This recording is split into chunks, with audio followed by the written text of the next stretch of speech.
کچھ خبریں جو ہیں باتوں باتوں میں وہ ضرور آئی عمران خان صاحب کی صحت سے متعلق، اور پھر کل علیمہ خان صاحبہ نے، نورین نیازی صاحبہ نے، ڈاکٹر عظمیٰ نے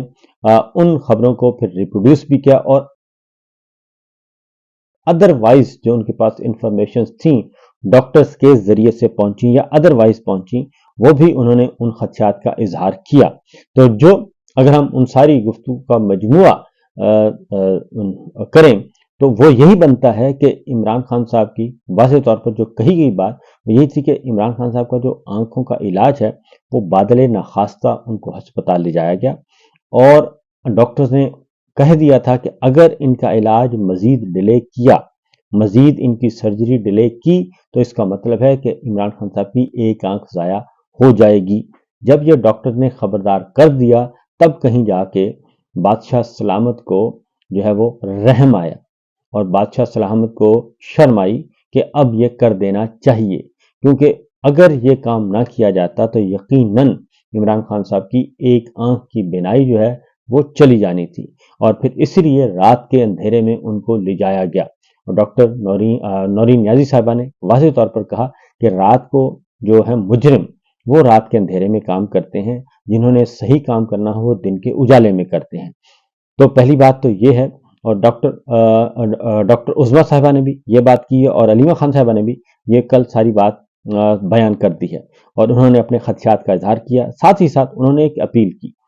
اور وہ وزیر اعلیٰ خیبر پختونخوا سہیل آفریدی سے کی ہے۔ انہوں نے کہا کہ اب وقت آ گیا ہے کہ اب آپ پاکستان کو بند کریں، یعنی کہ ہڑتال کریں، احتجاج کریں، اور اپنا کردار ادا کریں، کیونکہ یہ لاتوں کے بوت ہیں، باتوں سے ماننے والے نہیں ہیں۔ یہ کل سارا دن جو ہے وہ رات گئے تک یہ سلسلہ چلتا رہا۔ اس کے بعد کچھ اور ڈیولپمنٹس بھی ہوئی، لیکن ایک بات جو ہے وہ واضح طور پر ہے جی، اور وہ ہے کہ نہ ہی عمران خان صاحب کا علاج معالجہ صحیح ہو رہا ہے، نمبر 1، نمبر 2، نہ ہی ان کے علاج معالجے پہ صحیح طور پہ توجہ دی جا رہی ہے۔ اس لیے علیمہ خان صاحبہ نے کل کہا ہے کہ الشفا آئی انٹرنیشنل جو ہے وہاں سے پراپرلی عمران خان صاحب کا علاج کروایا جائے، ان کی آنکھوں کا علاج کروایا جائے، اور اگر ایسا نہیں کیا جاتا تو پھر اس کا خمیازہ بھگتنا پڑے گا۔ ساتھ ہی ساتھ انہوں نے یہ بھی کہا کہ صرف فیلڈ مارشل ہی نہیں بلکہ فیلڈ مارشل کے ساتھ سارے کے سارے ملے ہوئے ہیں جتنے بھی اس وقت ناجائز حکمران ہیں، اور یہ سب مل کر عمران خان کی زندگی کو اور ان کی صحت کو نقصان پہنچانا چاہتے ہیں، تو لہٰذا جتنا جلدی ممکن ہو سکے احتجاج کیا جائے۔ اب دیکھتے ہیں کہ 8 فروری آنے والا ہے، اور 8 فروری کی تیاریاں کی جا رہی ہیں، اور اسی دوران کل رات جو دھرنا ختم ہوا وہ جب گرفتاریاں شروع کر دی گئیں تو اس کے بعد پھر علیمہ خان صاحبہ کی پولیس سے مذاکرات ہوئے، اور انہوں نے کہا کہ اگر گرفتار کارکنان کو آپ رہا کر دیں تو اس کے بعد پھر ہم یہاں سے چلے جائیں گے۔ پھر گرفتار کارکنان کو رہا کیا گیا، اور اس کے بعد دھرنا ختم کیا گیا۔ اب کل پھر ظاہر ہے جمعرات ہے، ملاقات کا دن ہے، کل دیکھتے ہیں کیا ہوتا ہے۔ اور دوسرا، چیف جسٹس یحییٰ آفریدی صاحب کی عدالت سے بھی پاکستان تحریک انصاف اور عمران خان اور ان کی فیملی کو مایوسی کا سامنا کرنا پڑا ہے۔ اب محمود خان اچکزئی صاحب نے بطور لیڈر آف اپوزیشن خط لکھا ہے اور شہباز شریف صاحب کو، اور اس میں انہوں نے لکھا ہے کہ عمران خان صاحب کی صحت کے حوالے سے معاملہ اٹھایا ہے، اور انہوں نے کہا ہے کہ اڈیالہ جیل میں عمران خان کا مکمل طبی معائنہ ذاتی ڈاکٹروں سے کرانے کا مطالبہ کیا گیا ہے جی، اور عمران خان کے طبی معائنے اہل خانہ اور ذاتی معالجین کی عدم موجودگی پر تشویش کا اظہار کیا ہے، اور انسانی حقوق کا معاملہ ہے انہوں نے کہا ہے، اور اس لیے شوکت خانم اور شفا ہسپتال کے ڈاکٹروں سے کروایا جائے ان کا علاج۔ اور محمود خان اچکزئی نے ذاتی ڈاکٹروں کے نام تجویز کر دی ہیں، ڈاکٹر محمد عاصم یوسف ہیں، ڈاکٹر پروفیسر مظہر اسحاق ہیں، پروفیسر ڈاکٹر عامر آوان ہیں، ان کے نام دیے ہیں محمود خان اچکزئی صاحب نے کہ 3 ڈاکٹر ہیں، ان پینل سے ملاقات بھی کروائی جائے عمران خان صاحب کی اور ان کا علاج بھی کروایا جائے۔ تو دوسری جانب یہ معاملہ صرف یہی نہیں ہے، بلکہ جناب رانا ثناءاللہ صاحب کہتے ہیں کہ اس وقت تک ہم یہ ملاقات نہیں کروانے دیں گے، ملاقات پر پابندی اس وقت تک رہے گی جب تک کہ یہ ہمیں یقین دہانی نہ کروا دیں کہ جناب باہر آ کے وہ کوئی بات نہیں کریں گے، پولیٹیکل گفتگو بین کر دی جائے اور عمران خان کی آواز بند کر دی جائے۔ اب یہ فیلڈ مارشل اور اس ناجائز رجیم کا یہ وتیرہ بن گیا ہے کہ جو بولتا ہے اس کی آواز بند کر دی جائے اور اس کی گویائی چھین لی جائے۔ مجھے یاد آ گیا عمران ریاض خان جب وہ آئے تو ان کے بولنے میں بڑی رکاوٹ تھی اور کافی زیادہ ان کی لکنت تھی اور وہ بول نہیں پا رہے تھے۔ اس کے بعد اس وقت بھی لوگوں نے جو ہے وہ شک کیا، حاسدین نے شک کیا کہ جناب یہ درست نہیں ہے اور یہ ڈرامے بازی ہو رہی ہے، جبکہ اس کے بعد حقیقت واضح ہو گئی کہ وہ ڈرامے بازی نہیں تھی، وہ حقیقت تھی اور ان کے ساتھ ایسا کچھ کیا گیا جس کی وجہ سے ان کی جو بولنے کی صلاحیت ہے وہ کم نہیں بلکہ تقریباً ختم ہو گئی تھی اور خیال یہی کیا جا رہا تھا کہ وہ بول نہیں پائیں گے اور جس مقصد کے لیے جو خوف تھا اس ناجائز رجیم کو کہ یہ بندہ بولتا ہے تو اس کا بولنے کی صلاحیت اس کی چھین لی جائے، تو اللہ تعالیٰ نے بالکل مدد کی اور وہ آج بول رہے ہیں۔ اسی طریقے سے عمران خان جو ہیں ان کی جو بنائی ہے، پہلے ان کی آواز بند کی گئی لیکن اس سے کوئی فرق نہیں پڑا، اس کے بعد وہ بولتے تھے اور انٹرنیشنل میڈیا، وہ جو ہے سوشل میڈیا، ڈیجیٹل میڈیا، اس پہ آواز آتی تھی۔ لیکن اس کے بعد اس کا کیا تھا، وہ سب سے زیادہ کتابیں پڑھتے ہیں، کتابیں پڑھ کے ظاہر انسان کتابیں پڑھتا ہے، قرآن مجید پڑھتا ہے تو اس سے انرجی ملتی ہے اور ہر طرح سے انرجیٹک ہو جاتا ہے آدمی اور اس کے نظریات نکھر جاتے ہیں اور حوصلہ ملتا ہے، عزم ملتا ہے۔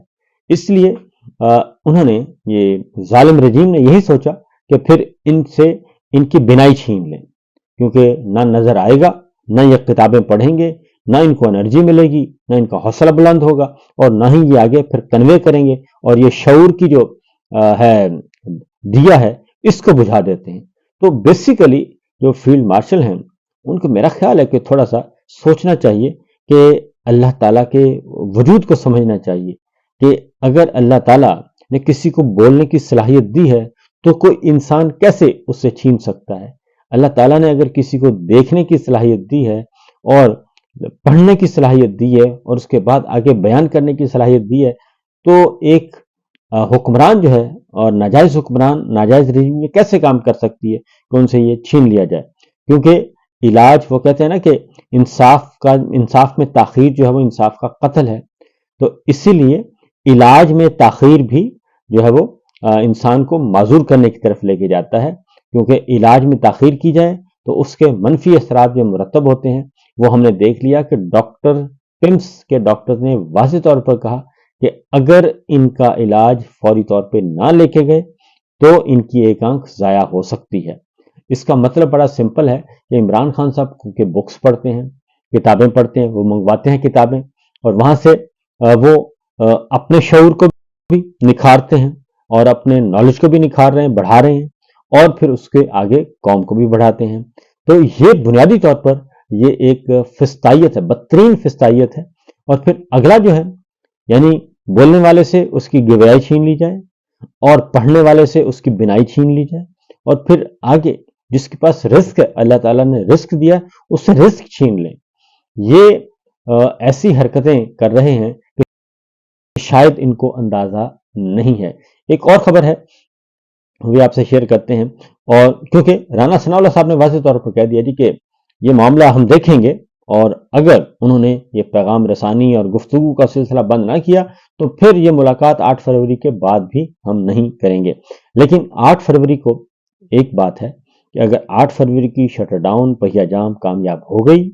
اور پاکستان کے عوام نے اس خاموش ریفرینڈم میں اپنا حصہ ڈال دیا تو پھر کوئی مائی کا لال جو ہے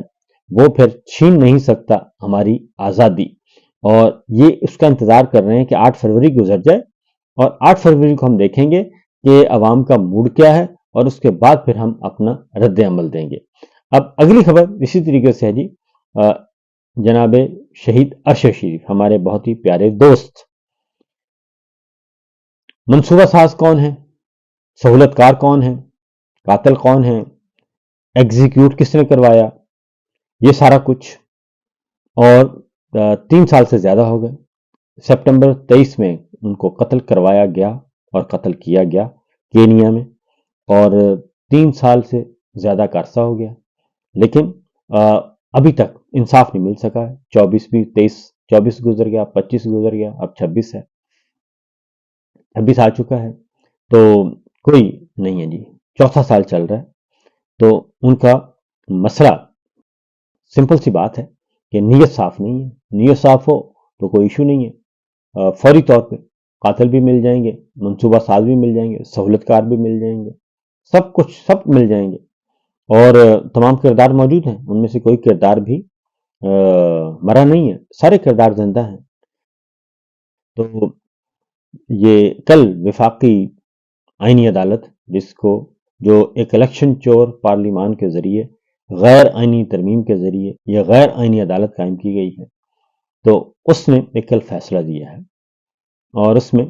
ارشد شریف صاحب کے قتل کیس کا معاملہ نمٹا دیا ہے، اور نہ صرف نمٹایا بلکہ اس سے جڑی ہوئی باقی درخواستیں بھی نمٹا دی ہیں، اور اس میں لکھا ہے کہ پاکستان اور کینیا کی حکومتیں مناسب اقدامات کر رہی ہیں۔ یہ کون سا مناسب اقدام ہے کہ چوتھا سال ہو گیا،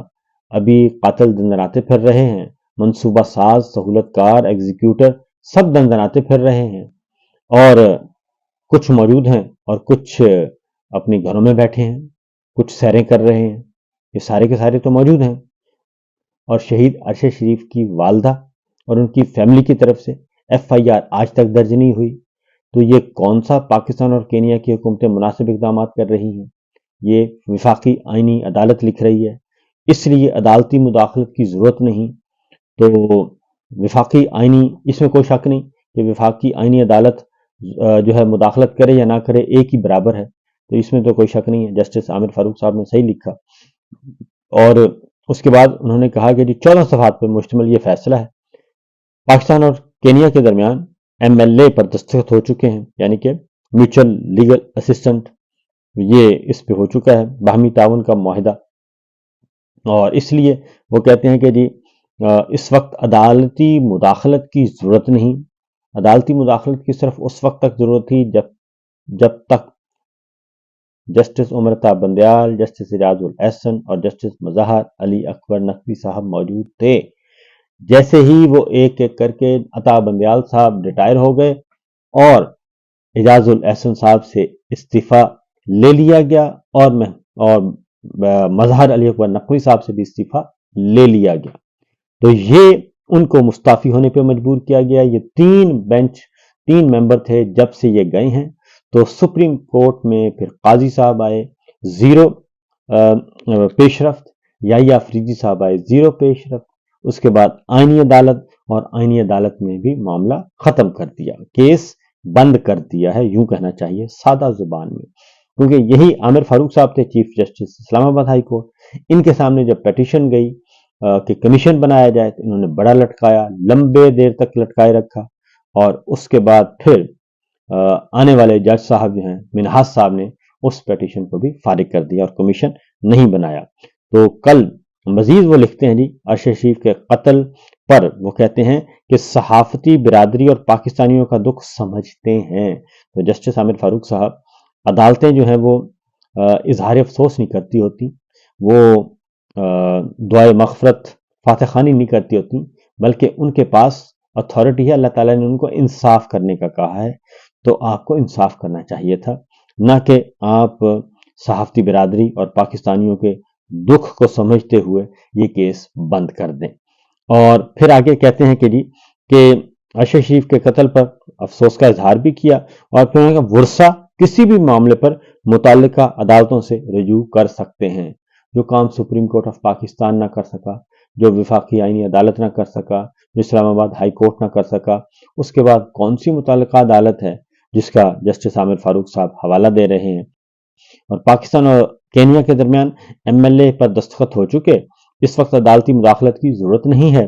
تو وفاقی آئینی عدالت نے یہ بھی کہا کہ تحقیقات کی نگرانی یا اس سے مستقل زیر التوا رکھنا ملزم کے حقوق اور شفافیت کے منافی ہے۔ عدالت نے بین الاقوامی فورمز پر جانے کا معاملہ حکومت کی ثوابدید اور خارجہ پالیسی پر چھوڑ دیا، اور کہا کہ خصوصی مشترکہ تحقیقاتی ٹیم کی اب تک کی کارروائی پر کسی فریق نے اعتراض نہیں کیا، اور فیصلے میں یہ بھی کہا کہ ملزمان کی گرفتاری اور پاکستان کے ٹرائل کے لیے بلیک وارنٹس جاری کیے جا چکے ہیں اور تحقیقات کی رفتار کینیا کے ساتھ سفارتی ہم آہنگی اور خود مختار ریاستوں کے قوانین کے تابع ہے۔ ایم ایل اے کے ذریعے فوجداری مقدمے کے حل کے لیے شواہد اکٹھے کرتے ہیں، اور اس کے بعد انہوں نے کہا ہے کہ عدالت نے کہ شہید ارشد شریف کے معاملے کو عالمی فورم پر اٹھانے کی بات کی گئی۔ اب ذرا غور سے سنیے گا کہ آئین یا آرٹیکل 40 کہتا ہے کہ ریاست اقوام کے ساتھ دوستانہ تعلقات استوار کرے گی۔ وفاقی آئینی عدالت کا وفاقی حکومت کو معاملہ عالمی فورم پر اٹھانے کی ہدایت کرنا، تفتیش میں مداخلت اور خارجہ پالیسی میں مداخلت کے مترادف ہوگا۔ یہ آپ سن لیں کہ یہ دروازہ بھی انہوں نے بند کر دیا کہ خبردار، آپ نے کسی فورم پہ نہیں جانا، کوئی عالمی امداد نہیں لینی، کسی سے مدد نہیں لینی اس قتل کے پہنچنے تک۔ یہ ہے پنچ لائن